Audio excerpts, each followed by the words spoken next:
Today we are going to learn the poem number 4, A Thing of Beauty, written by John Keats.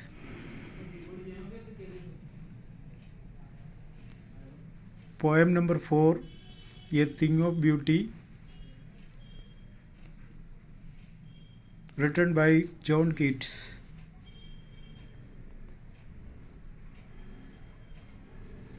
About the poet. He was born in 1795 and died in 1821. He lived on this earth only for 25 years. He was a British romantic poet.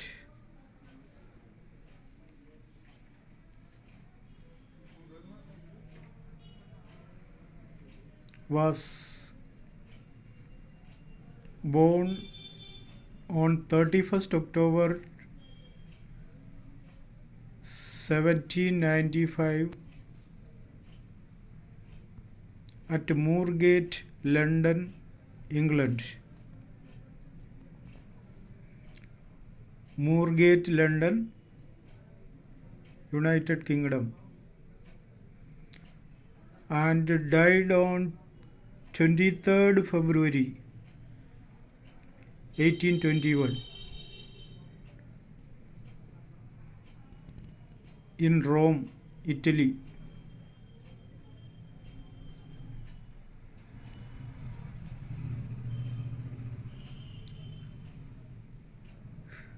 His death was due to tuberculosis.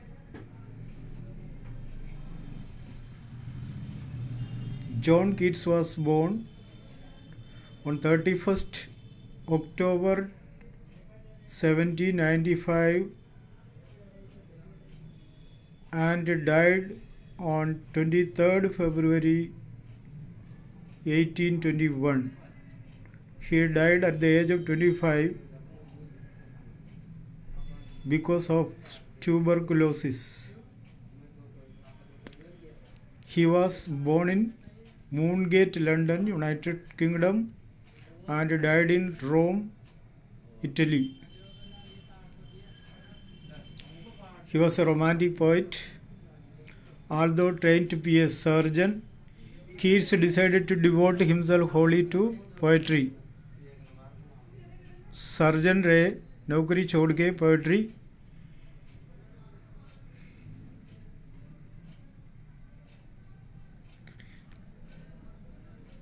चुन लिया as a life part. Keats' secret, his power to sway and delight the readers. उसका विशेष गुण नहीं है तो लोगों को reading करके मज़ा लेने का मौका देने वाला कवि. Following is an excerpt, A Thing of Beauty. इसका पूरा लाइन है, A Thing of Beauty is a joy forever. A Thing of Beauty is a joy forever is taken from his poem Endymion, a poetic romance. The poem is based on a Greek legend in which Endymion, a beautiful young shepherd and poet who lived on Mount Latmos, लिखा है लाटमस भी कहता है Latin भाषा में, had a vision of Cynthia, the moon goddess. उसको एक दिव्य दर्शन हुआ सिंधिया द मून गॉडेस के बारे में. The enchanted youth resolved to seek out the goddess and so wandered away through the forest and down under the sea. चंद्रमा को देखने के लिए तो बस रात को निकलना पड़ता है. ऊपर देखे चलते चलते जंगल में प्रवेश किया. जंगल में भी ऊपर देखते देखते देखते देखते जाके समुंदर में उतर गया. प्यार के चक्कर में पानी में उतर गया. वो भी पता नहीं पड़ा उन्हें. ये भी पता नहीं पड़ा कि वो समुद्र है. चलते चलते चलते चलते वो समुद्र में डूब के मरा. यही होता है प्यार. किसी किसी का प्यार को ढूंढने के लिए इस तरह से निकल पड़ता है कि सामने जो भी रुकावट आता है, people are not bothered about it. The same things that we can see in our own life also, your own life also. प्यार के चक्कर में पागल हो जाते हैं. जो प्यार सामने है वो सब कुछ मानकर उसके आसपास का ध्यान ना देते हुए जाके जाके डूब मरता है. एंडीमियन के साथ भी यही हुआ.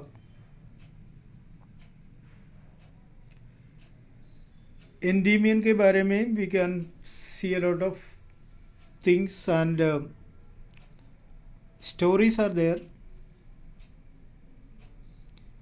सबसे पहले हमें ये देखना है Mount Latmos. Mount Latmos Turkey में दिखाई देने वाला एक माउंटेन है. ये एडिन प्रोविंस में देखने को मिलता है, टर्की में. एंडीमियन के बारे में बताया, जैसे लेसन में बताया कि वहाँ से शेपर्ड यानी गडरिया, who was loved by the moon goddess. बता रखा है उधर नाम, यहाँ तो लिखा है विष्णु, सिंधिया लिखा है माउंट गॉडेस, वैसे तो सेलिन होता है. सेलिन नाम की मून गॉडेस उससे प्यार करने लगा. अब इसकी कहानी बताएं तो बहुत सारी बातें, बस ये बताते हैं ही वॉज सो ब्यूटीफुल. कोई भी whether it is male or female will be attracted by his beauty. उसका सुंदरता इतना ही था, कोई भी उससे आकर्षित हो जाता. तो ये बात मद्देनजर रखते हुए Greek goddess Zeus offered his choice of destiny. उसका डेस्टिनी का चॉइस दिया, तुम क्या बनना चाहते हो. एंडीमियन ने बताया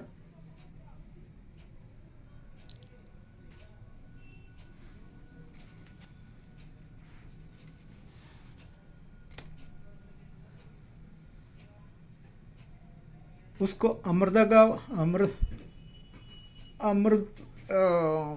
वर्ड भी से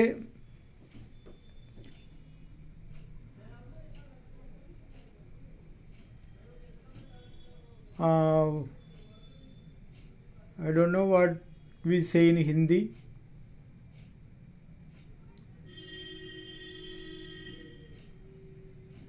कभी नहीं मरने का वरदान देने के लिए कह दिया.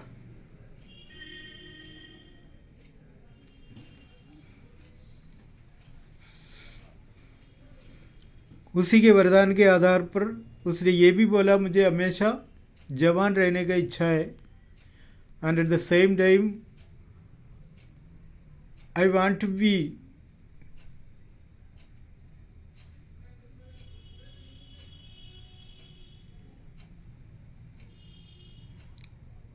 get the gift of perpetual sleep, everlasting sleep का वरदान देने के लिए बताया.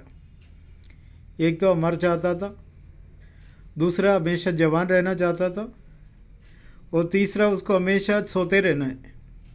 ये वरदान देने के लिए कह दिया. तो ग्रीक गॉड Zeus ने उसका वरदान में चॉइस सेलेक्ट करने के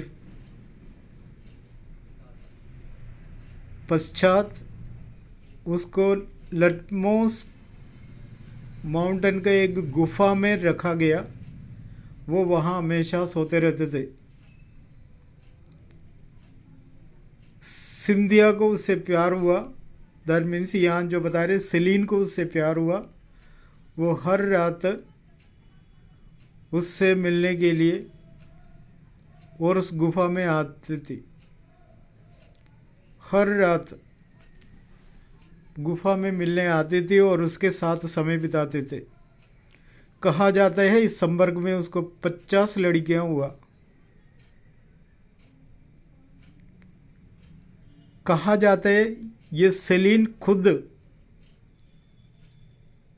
उसको सुलाते थे। उसने ये भी मांगा कि वो सोते समय उसका आँख खुले रहें ताकि उसका सुंदरता का पूरा आस्वादन करें। और इस तरह से उसने इसको नींद में सुला दिया करके भी कहानी है।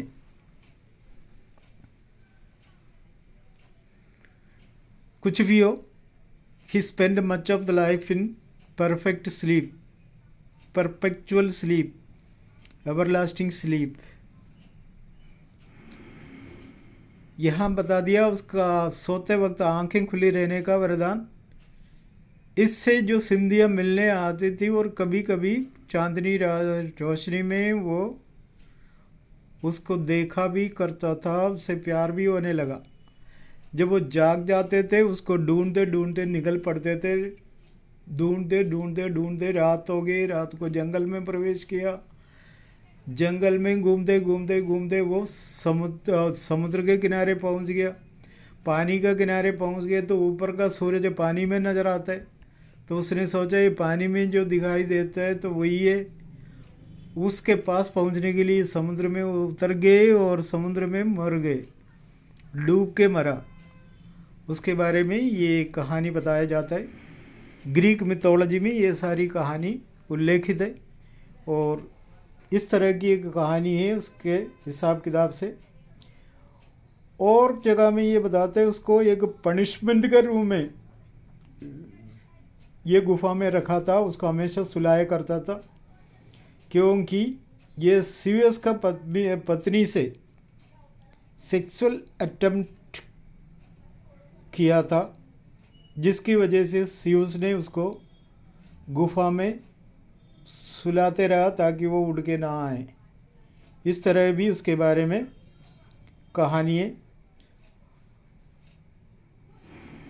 गॉड सीवस का पत्नी का नाम है हेरा। इस हेरा के साथ सेक्सुअल रिलेशन में अटेम्प्ट किया था, इस वजह से सीवस ने इसको गुफा में, कौन सी जगह में, माउंट लाटमोस, लाटमस भी लैटिन भाषा में लाटमस कहते हैं। अपने किताब में लाटमोस लिखा है। यहाँ सिंधिया का दूसरा नाम है डायना। यहाँ तो मून की देवता कुछ और बताया ही नहीं। एक्चुअली मून गॉडेस सेलिन होता है। वो सेलिन को उससे प्यार हुआ। उसका प्यार को जताने के लिए, उसका सुंदरता का आस्वादन करने के लिए सोता हुआ इस गडरिया के पास वो हर रात को आते थे, डेली हर नाइट को आते थे और इस तरह से देखता है। और उसी के चक्कर में उसके 50 संतान हुए, मतलब पूरा 50 लड़कियां हुआ। ये भी बताते हैं क्योंकि सुंदर सुंदर लड़कियां, सुंदर लड़के से सुंदर लड़की मिलने का, संतान मिलने का उद्देश्य के साथ ये सरीन वहाँ बस सेलिन उधर पहुँची थी और उसके 50 संतान हुआ। वो 50 संतान फीमेल संतान हुआ। तो इसके बारे में बताया, बहुत सारी कहानी है। उसके सुंदरता भी दिखाते, मैगजीन में, पिक्चर में, तस्वीर में बच्ची के, पत्नी के, पति के, सबके तस्वीर भी देखने मिलता है। इतना सुंदर वास्तव में तो है ही सही। अगर तस्वीर में इतना सुंदर दिखाई देते तो असली जीवन में कितना हो सकता है। उसमें कोई सभी लड़कियां फंस जाते थे और इसलिए तो उसको उससे मिलने का इच्छा हुआ। वो रोज़ वहाँ जाती थी और उससे प्यार हो गया। और इस तरह की कई कहानियाँ इसमें है। प्यार के चक्कर में सिंधिया को देखे देखे, सेलिन को देखे देखे डायना को देखे देखे यह समुद्र जंगल में चला गया। जंगल में ऊपर देखे देखे वो समुद्र के किनारे पहुंच गया। समुद्र के किनारे पहुंचते समय और उसको देखे देखे वो समंदर में उतर गया। समंदर में उतरने के बाद उसको इतना भी होश नहीं है, ये तो समुंदर है। वो आगे बढ़ता रहा और समुंदर में डूब के मरा। कहानी है, रियलिटी वी डोंट नो। इसी पोएम में से निकाला हुआ कुछ पोर्शन है ये थिंग ऑफ ब्यूटी। इसे जॉय फॉर अवर्स का कंप्लीशन है पूरा लाइन उसका। ये थिंग ऑफ ब्यूटी तक लेके उसने टाइटल बना के ये पोएम जॉन कीट्स ने बड़ा अच्छा रोमांटिक तरीका से समझाया। एंड द पोइट सेइस, ये thing of beauty is a joy for ever. First line में ही लिखा है वो पूरा। ये thing of beauty is a joy for ever means एक सुंदर वस्तु सदैव अनंत रूप से आनंद प्रदान करती है। इट्स लवलीनेस इंक्रीसेस, इसका सुंदरता, लवलीनेस है सुंदरता बढ़ते रहता है। It will never pass into nothingness, ये कभी फेड नहीं होता।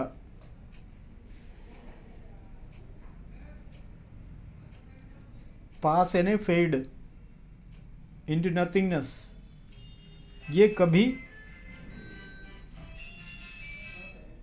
फेड नहीं होता। तो हम जो भी चीज़ देखते हैं हमें तो सुंदर लगते नहीं है, लेकिन कभी लोग कोई चीज़ को देखा है तो उसका सुंदरता का आस्वादन करके उसके बारे में लिखकर लोगों को समझा देते। इस तरह का एक रोमांटिक कवि कहता है, चाहे सुंदर चीज़ है वो एक आनंद का चीज़ है देखने का, उसका सुंदरता औरों के नज़र में ख़त्म होता होगा, लेकिन जो आस्वादन करता है उसका नज़र में वो कभी फेड नहीं होता। It will never pass into nothingness, ये कभी फेड नहीं होता। But will keep a bower quiet for अस, लेकिन हमें एक शांति का शेडी प्लेस प्रदान करता है।